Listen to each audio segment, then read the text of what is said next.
আসসালামু আলাইকুম ওয়া রাহমাতুল্লাহি তাআলা ওয়া বারাকাতুহু। কিভাবে চাউল পরা দিয়ে অর্থাৎ চাউল দিয়ে আপনি কিভাবে চোরকে ধরবেন এবং আপনার চোরাইকৃত মাল উদ্ধার করবেন সেই বিষয় নিয়ে আমি আলোচনা করব। চাউল পরা বা চাউল দিয়ে চোর ধরা এটা একটা অনেক পুরানো একটা আমল। আমরা যখন ছোট ছিলাম তখনও আমলটা দেখতাম যে যখন কেউ চুরি কারো বাড়িতে চুরি হতো, কাউকে যদি সন্দেহ হইতো তখন চাউল পরা আমাদেরকে খাওয়াতো। তো এরকম আমরা খাইতাম। আমরা তো আর চুরি করি নাই, যারা চুরি করছে তারা চুর ধরা পড়তো। তো এরকম একটা অনেকটা পুরানো একটা আমল, যেগুলা অনেক আমাদের বৃদ্ধ ভাই বাবারা যারা আছেন, মা বোনা যারা আছেন, তারা আসলে আমলটা অনেকেই পছন্দ করে। তো এই জন্য আমি আজকে আমলটা নিয়ে এসেছি, যেন চাউল পরা দিয়ে আপনি চোরকে হাতে নাতে ধরতে পারেন এবং আপনার চোরাইকৃত মাল যেন উদ্ধার হতে পারে। তো অনেকেই আমাদের কাছে আবার ফোন করে বলে যে হুজুর আমার মালটা চোর হয়েছে, কীভাবে আমরা ধরবো? তো আমরা বলে থাকি যে কাকে কোনো সন্দেহ হয়, বলে হ্যাঁ সন্দেহ হয়, আমার পাশের বাড়ির ভাবিকে সন্দেহ হয় বা বাইকে সন্দেহ হয়। তো এরকম বলে থাকি। অনেকের গয়না চুরি হয়ে যায়, ঘর থেকে টাকা চুরি হয়ে যায়, অনেক মূল্যবান সম্পদ চুরি হয়ে যায়, মূল্যবান মাল চুরি হয়ে যায়। তো সেজন্য আমাদের কাছে অনেকেই জানতে চায় যে কীভাবে আমরা চোরকে ধরবো। তো আজকে আমি আমলটা এনেছি যে কীভাবে আপনি চোরকে ধরবেন সেই বিষয় নিয়ে আমি আজকে আলোচনা করব। আপনারা প্রথম থেকে শেষ পর্যন্ত না টেনে শোনার জন্য অনুরোধ করা হচ্ছে, এবং যারা চ্যানেলে নতুন আসছেন চ্যানেলকে সাবস্ক্রাইব করে লাইক কমেন্ট শেয়ার করে আমাদের পাশে থাকার জন্য আমি আহ্বান করব, এবং সুন্দর সুন্দর ভিডিও পাওয়ার জন্য আপনারা আমাদের চ্যানেলের পাশে থাকুন। তো আসুন আমরা আলোচনা করি, আলোচনার মধ্যে চলে যাই। তো প্রথমে আপনাকে কি করতে হবে, যাকে সন্দেহ হয় তাদেরকে সামনে আনবেন। আনার পরে কিছু পরিমাণ আপনি পোলাও চাউল আপনি নিবেন।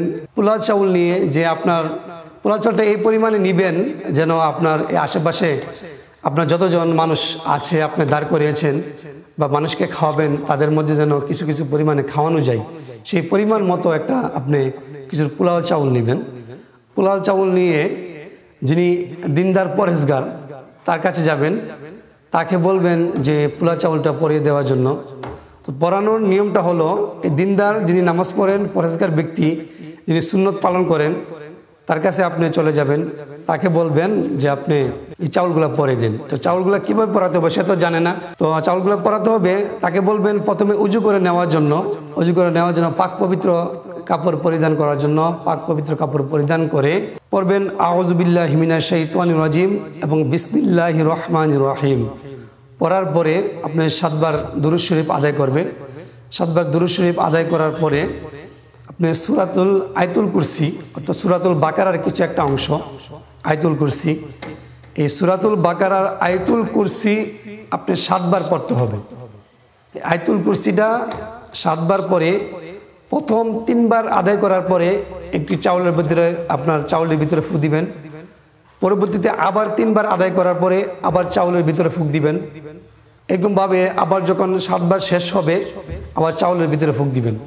প্রথম 3 বার 2 বার ফুঁক দিবেন, পরে আবার আপনার 7 বার শেষ করার পরে সম্পূর্ণ করে আপনার চাউলের ভিতরে ফুঁক দিবেন বা দম করবেন। দম করার পরে এই চাউলগুলো আবার দুরূদ শরীফ আদায় করার পরে শেষ করে চাউলগুলো যাকে সন্দেহ হয় তাদেরকে খেতে দিবেন। তো সবার মুখে দিয়ে দিবেন, সবার মুখে দিলে সবাই আস্তে আস্তে চাবাবে। তো এখানে হাকিকতটা হলো, যিনি